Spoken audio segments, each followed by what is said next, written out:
Hello friends, स्वागत है आप सभी लोगों का हमारे जलकू के स्टडी में। मैं कुमार बेस्ट। इस वीडियो के माध्यम से दोस्तों आपके यहाँ पर कराऊंगा आर्मी टेक्निकल एनए का दोस्तों केमिस्ट्री का पार्ट नंबर 3, यानी यहाँ पर आपको मिलेगा रसायन विज्ञान का भाग नंबर 3। इससे पहले दोस्तों आपको रसायन विज्ञान के 2 भाग कराए जा चुके हैं, जहाँ पर आपने बहुत ही महत्वपूर्ण क्वेश्चन को देखा दोस्तों। यदि आपने पिछले वाले भागों को ना देखा तो आप ज़रूर देख लें, ताकि पिछले वाले क्वेश्चन भी आपके क्लियर हो जाए। तो आज हम बात करेंगे कुछ महत्वपूर्ण क्वेश्चनों की पार्ट नंबर 3 में। तो लगातार आप कॉपी और पेन निकाल लेंगे और सारे क्वेश्चनों को लगातार आप नोट करते रहेंगे, ताकि एग्जाम के पहले दोस्तों आप सारे क्वेश्चन का रिवीजन कर पाएँ। तो बार बार आपसे कहते रहते हैं कि लगातार आप निकाल के दोस्तों क्वेश्चनों को नोट करते रहिए। तो आपको जो भी यहाँ पर बताया जाता है आप सारे क्वेश्चनों को लगातार नोट करेंगे। तो देखिए शुरू करते हैं। पहला क्वेश्चन क्या दिखता है दोस्तों आपको, बंधन ऊर्जा और बंधन लंबाई में क्या संबंध है। यानी आपको बताना है what is the relationship between bond energy and bond length. दोस्तों यहाँ पर देखिए बॉन्ड एनर्जी और बॉन्ड लेंथ को पहले आप समझेंगे। आपको थोड़ा सा एक एग्जांपल देंगे दोस्तों, उसके माध्यम से आप आराम से समझ लेंगे इनको। यहाँ पर देखिए कार्बन मोनोऑक्साइड को लेते हैं और कार्बन डाइऑक्साइड को लेते हैं और साथ में लेते हैं मेथिल एल्कोहल को। अब यहाँ पर देखिए यदि आप दोस्तों इनके बॉन्ड को बनाएंगे तो क्या मिलेगा आपको। यहाँ पर आप देखते हैं कार्बन में ट्रिपल बॉन्ड होता है कार्बन मोनोऑक्साइड में, और यहाँ पर आप देखते हैं सी के साथ में दोस्तों 2 O जुड़े रहते हैं डबल बॉन्ड के साथ में, और यहाँ पर आप देखते हैं सी के साथ में हाइड्रोजन, और एक होता है दोस्तों OH ग्रुप यानी कि हाइड्रोक्सी ग्रुप। तो यहाँ पर आप देखते हैं यहाँ पर दोस्तों आपका बॉन्ड ऑर्डर क्या है। देखिए 2-3 चीज़ें होती हैं दोस्तों, एक होता है आपका बॉन्ड ऑर्डर, एक होता है आपका बॉन्ड स्ट्रेंथ कहें या फिर दोस्तों आप एनर्जी कह सकते हैं यहाँ पे, और एक होता है दोस्तों बॉन्ड लेंथ। बॉन्ड लेंथ यानी कि दोस्तों बॉन्ड की बंध की लंबाई। तो यहाँ पर आपको 2 चीज़ें पूछी गई हैं, तो आप पहले वाले को भी देख लेंगे, ऑर्डर को भी। बॉन्ड ऑर्डर का मतलब यहाँ पर सिंपल है दोस्तों, जितने भी बॉन्ड होंगे वही उसका बॉन्ड ऑर्डर हो जाएगा। यानी पहले वाले में आप देखते हैं 3 बॉन्ड हैं, तो पहले वाले का ऑर्डर जो हो जाएगा 3 हो जाएगा। बाद वाले में 2 बॉन्ड हैं, तो आप देखते हैं 2 बॉन्ड हो जाएंगे यहाँ पे ऑर्डर में। और वैसे यहाँ पर आपका सिंगल बॉन्ड है तो यहाँ पर आपका 1 बॉन्ड हो जाएगा। और यहाँ पर देखिए दोस्तों यदि आप बॉन्ड स्ट्रेंथ की बात करेंगे तो जहाँ पर ज़्यादा बॉन्ड होंगे वही ज़्यादा स्ट्रेंथ वाला होगा, यानी ये आपका सर्वाधिक स्ट्रेंथ वाला होगा।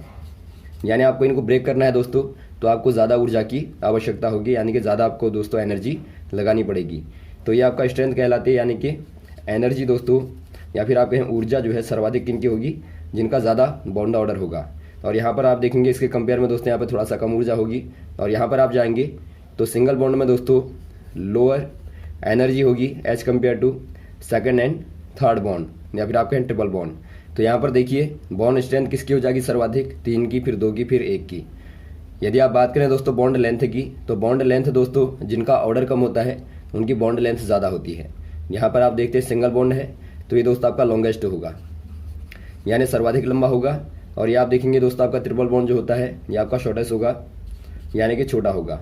तो यहाँ पर जो आपको पूछा गया आपने क्या देखा दोस्तों, यहाँ पर आपने देखा यदि बॉन्ड लेंथ लगातार बढ़ती है तो बॉन्ड स्ट्रेंथ लगातार दोस्तों क्या होती है, कम होती है। यानी दोनों में एक प्रकार से इन्वर्स का रिलेशन होता है। यानी आप कह सकते हैं दोस्तों यहाँ पे जो बॉन्ड एनर्जी होती है वो दोस्तों आपकी इन्वर्सली प्रोपोर्शनल होती है बॉन्ड लेंथ के। यानी बॉन्ड लेंथ बढ़ेगी दोस्तों तो बॉन्ड एनर्जी का मान कम हो जाएगा। तो ऑप्शन नंबर यहाँ पर कौन सा हो जाएगा, देखिए ऑप्शन नंबर बी वाले में दिखता है दोस्तों आपको bond energy decreases with increasing the bond length, यानी बंध लंबाई बढ़ने पर बंध ऊर्जा घट जाती है। तो ऑप्शन नंबर बी वाला आपका बिल्कुल सही है, तो ऑप्शन नंबर बी वाले में आप टिक कर देंगे। अगला क्वेश्चन देखिए दोस्तों, निम्न में द्वितीयक बैटरी का उदाहरण है, यानी आपको बताना है which is the example of secondary battery. दोस्तों यहाँ पर देखिए जो सेकेंडरी बैटरी होती है दोस्तों, यानी कि आप इनको द्वितीयक बैटरी कहते हैं। दोस्तों यहाँ पर देखिए बैटरियाँ 2 प्रकार की होती हैं, एक आपकी होती है प्राइमरी, एक दोस्तों होती है प्राइमरी और आपकी दूसरी होती है सेकेंडरी। दोनों में अंतर क्या होता है दोस्तों, प्राइमरी बैटरी को आप केवल एक बार इस्तेमाल कर पाते हैं, यानी इसका दोस्तों आप केवल 1 टाइम में यूज़ कर पाते हैं। यानी कि एक बार डिस्चार्ज होने के बाद में दोस्तों आप दोबारा से इसको रिचार्ज नहीं कर पाएंगे, यानी इसको आप दोस्तों कैन नॉट बी रिचार्जेबल।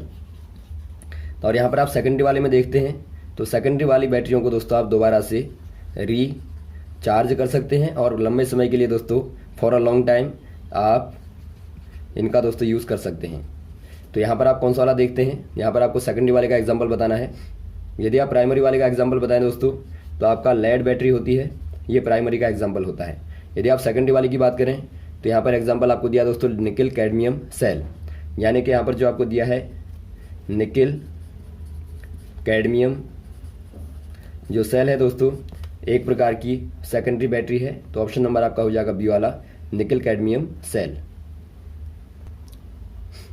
अगला क्वेश्चन देखिए दोस्तों, कौन सा यंत्र रासायनिक ऊर्जा को रिडॉक्स अभिक्रिया करके वैद्युत ऊर्जा में बदलता है, यानी आपको बताना है device which converts the chemical energy of a spontaneous redox reaction into electrical energy. दोस्तों यहाँ पर देखिए आपको सिंपल बताना है केमिकल एनर्जी को इलेक्ट्रिकल एनर्जी में कौन कन्वर्ट करता है। पहला आपको दिया गैल्वेनिक सेल, सेकंड आपको दिया फ्यूल सेल, थर्ड आपको दिया है इलेक्ट्रोलाइटिक सेल और फोर्थ आपको दिया नन ऑफ दीज अबव। यानी दोस्तों आपको जो पहला वाला दिखता है दोस्तों गैल्वेनिक सेल, जो गैल्वेनिक सेल होता है दोस्तों एक प्रकार का इलेक्ट्रो केमिकल यानी कि वैद्युत रासायनिक कहेंगे आप, वैद्युत रासायनिक सेल होता है। यानी क्या करता है दोस्तों रासायनिक क्रिया के द्वारा यहाँ पर होती है केमिकल रिडॉक्स रिएक्शन होती है और उसके ही द्वारा क्या होता है दोस्तों यहाँ पे जो रासायनिक ऊर्जा है वैद्युत ऊर्जा में कन्वर्ट होती है, यानी कि केमिकल एनर्जी इलेक्ट्रिकल एनर्जी में कन्वर्ट होती है। तो ऑप्शन नंबर ए वाले में आप टिक कर देंगे। इसका एक एग्जांपल है दोस्तों डैनियल सेल। जो डैनियल सेल होता है दोस्तों एक प्रकार का गैल्वेनिक सेल है। तो ऑप्शन नंबर ए वाले में आप टिक कर देंगे। अगला क्वेश्चन देखिए दोस्तों, एल्किल ग्रुप का रासायनिक सूत्र क्या है, यानी आपको दोस्तों बताना है what is the general formula of alkyl group. जो एल्किल ग्रुप होता है दोस्तों एल्किल ग्रुप, इसका केमिकल फार्मूला आपको बताना है कौन सा वाला होता है जनरल फार्मूला। ये दोस्तों यहाँ पर देखिए आपको मालूम होगा एक होता है आपका एल्केन, एल्केन से होता है और यहाँ पर आपको पूछा गया है एल्केन। अब यहाँ पर देखिए दोस्तों आपको एल्केन से यदि एल्किल बनाना है, एल्केन का जो नॉर्मल फार्मूला होता है एल्केन का होता है CnH2n+2। ये भी बार बार पूछा जाता है तो आप नोट कर लेंगे। ये दोस्तों आपका एल्केन का होता है, एल्केन्स का होता है, जैसा कि आप देखते हैं ethane methane methane ethane propane butane, ये सारे दोस्तों एल्केन कहलाते हैं। अब यदि आप बात करेंगे एल्किल की दोस्तों तो यहाँ पर से आपको एक हाइड्रोजन निकाल देना पड़ता है, यानी आप एल्केन्स में से एक हाइड्रोजन को दोस्तों क्या कर देंगे रिमूव कर देंगे, तो यहाँ पर आपको मिलेगा एल्किल। यानी यहाँ पर जो फॉर्मूला बनेगा वो क्या हो जाएगा CnH2n+, यदि आपने दोस्तों एक निकाल दिया तो यहाँ पर आपका 2 के स्थान पे 1 बचेगा। यानी ये दोस्तों क्या हो जाएगा, ये आपका एल्किल ग्रुप का केमिकल फार्मूला हो जाएगा। यदि दोस्तों आप n बराबर 2 रखें तो क्या मिलेगा आपको, देखिए n बराबर 2 रखने पर यहाँ पे क्या मिलेगा C2 और H क्या मिलेगा यहाँ पे 6 मिलेगा आपको, और यहाँ पर दोस्तों आपको C2H5 मिलेगा। तो ये क्या हो जाएगा दोस्तों, ये आपका कहलाएगा एथेन और ये कहलाएगा एथिल। तो यही अंतर होता है, ये आपका एथिल कहलाएगा और ये आपका दोस्तों एथेन कहलाएगा। तो ऑप्शन नंबर कौन सा दिखता है आपको, ऑप्शन नंबर सी वाला दिखता है, तो आप सी वाले में टिक कर देंगे। अगला क्वेश्चन देखिए दोस्तों, ऑक्जेलिक अम्ल का रासायनिक सूत्र क्या है, आपको बताना है chemical formula of oxalic acid. Oxalic acid का दोस्तों केमिकल फार्मूला बताना है। पहला आपको दिया CH3COOH, ये दोस्तों आपका होता है एसिटिक एसिड। एसिटिक एसिड होता है दोस्तों एथेनोइक एसिड या फिर दोस्तों आप इसको कहते हैं विनेगर। और यहाँ पे देखिए सेकंड वाला आपको दिया है COOH और COOH, ये दोस्तों आपके यहाँ पर होता है ऑक्जेलिक एसिड।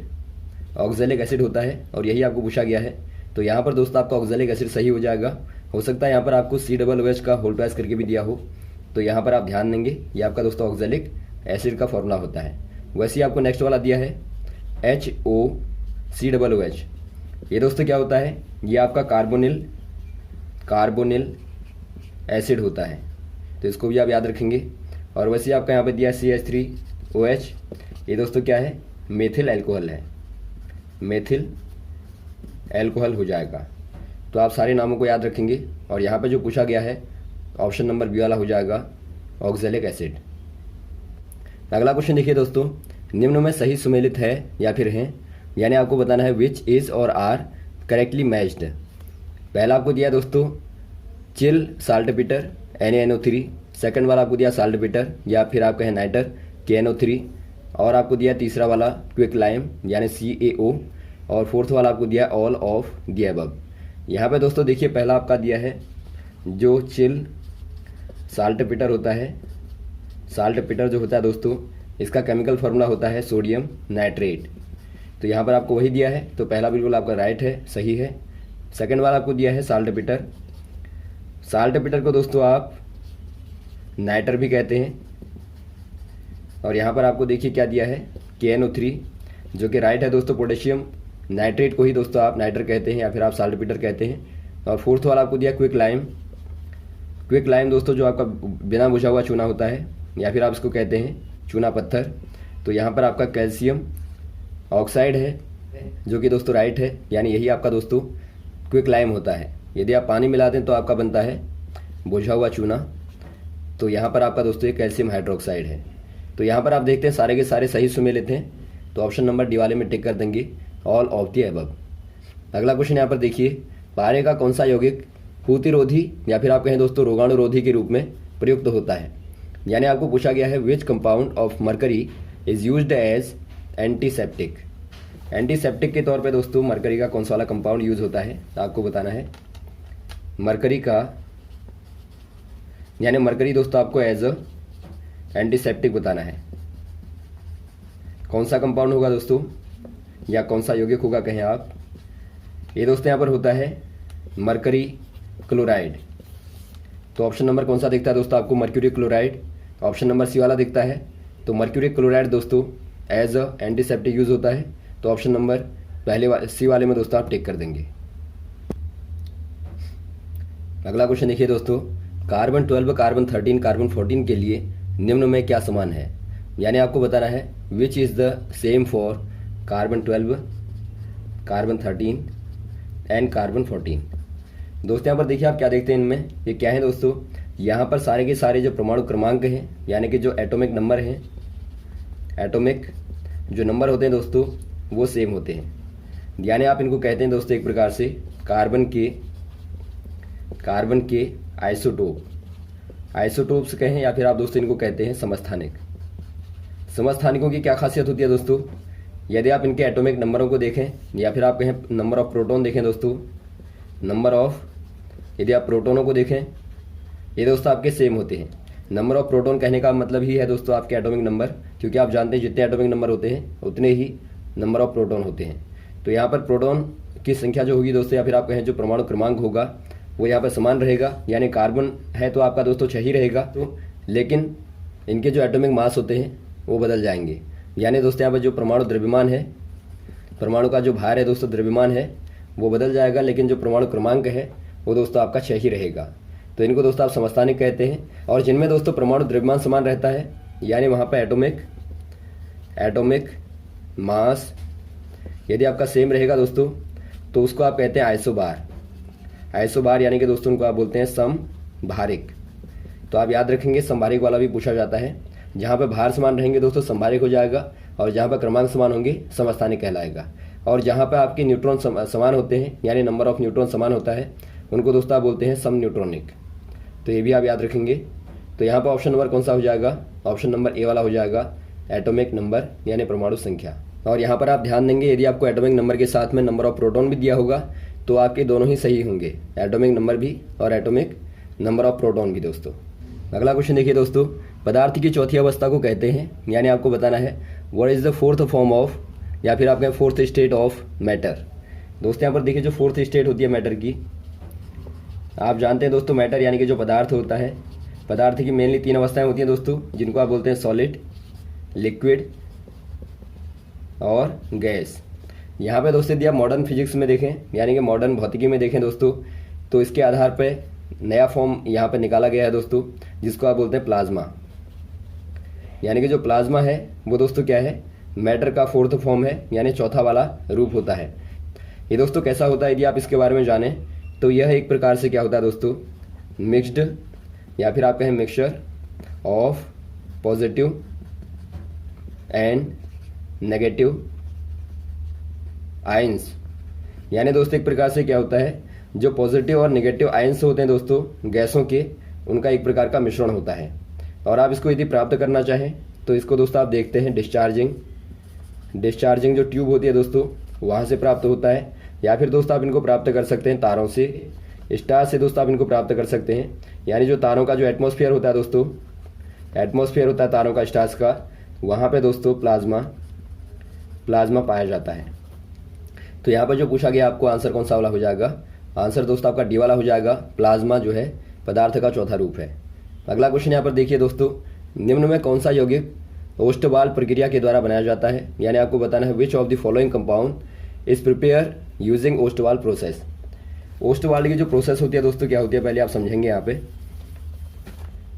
पर देखिए ओस्टवाल की प्रोसेस है दोस्तों, इसके द्वारा नाइट्रिक एसिड को बनाया जाता है। यहाँ पे देखिए क्या होता है दोस्तों, शुरुआत में अमोनिया को गुजारा जाता है ड्राई एयर के साथ में, यानी दोस्तों O2 के साथ में गुजारा जाता है।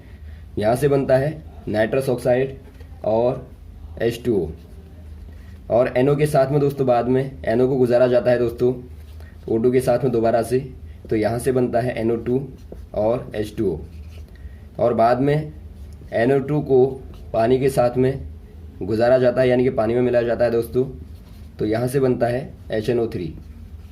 यानी यहाँ पर आप देखते हैं फाइनली यदि आप देखें दोस्तों तो आप देखते हैं कि NH3 और O2 प्लस H2O मिलाने के बाद में दोस्तों क्या बनता है, HNO3 बनता है ओस्टवाल प्रोसेस में। तो ऑप्शन नंबर कौन सा हो जाएगा दोस्तों, नाइट्रिक एसिड वाला, ऑप्शन नंबर सी वाला हो जाएगा। यानी ओस्टवाल प्रोसेस के द्वारा दोस्तों हम क्या बनाते हैं, नाइट्रिक एसिड को बनाते हैं। तो ऑप्शन नंबर सी वाले में आप टिक कर देंगे। तो यहाँ तक दोस्तों आप क्वेश्चन को तैयार करेंगे और आगे को लगातार आपको इस प्रकार से बताते रहेंगे। Okay, thanks. जय हिंद, जय भारत।